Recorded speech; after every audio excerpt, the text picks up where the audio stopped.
Elles invitent les différents protagonistes dans le conflit casamançais à négocier. Par ailleurs, dans leur situation de déplacés, ces âmes magnifient la solidarité qui rythme leur quotidien. Papo Mané. Il était une fois un village qui s'appelait Baraf, serait-on tenté de se rappeler, car aujourd'hui, de cette localité, il ne reste que le souvenir d'une vie qui s'organisait autour de l'agriculture et de l'école, avec des bâtiments délaissés qui témoignent d'une présence humaine il y a quelque temps seulement.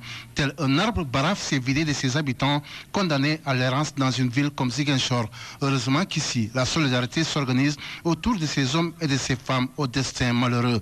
Une chaîne à laquelle s'est jointe l'ONG Orphan Children of Africa, une ONG basée aux États-Unis et dirigée par un Sénégalais, Matar Seck, qui a mis à la disposition de ces populations en nature. Un geste fort apprécié par le chef du village qui demande cependant autre chose aujourd'hui. Malan Sadio, chef de village de Baraf. Tous les acteurs quand même qui tournent autour du retour de la paix en Casamance pour qu'ils redoublent d'efforts à ce que le gouvernement et les MDC s'asseyent autour d'une table pour trouver une solution au problème casamançais. Puisque vraiment nous en pâtissons, nous sommes fatigués.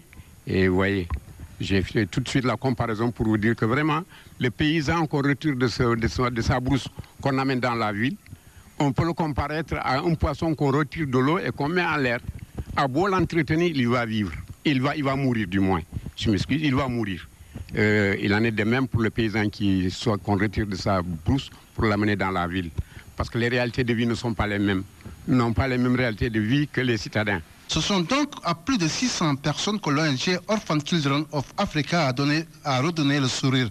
Mais seulement, ces victimes du conflit casamançais veulent que ces soutiens s'inscrivent dans la durée, ce qui passe par leur retour au bercail dans un milieu naturel qui les a vus naître et grandir et qui malheureusement est occupé aujourd'hui par des rebelles du mouvement des forces démocratiques de la Casamance MFDC. Papo Mané, Ziguinchor, Radio-Télévision Walfadjri. Fin ce samedi de la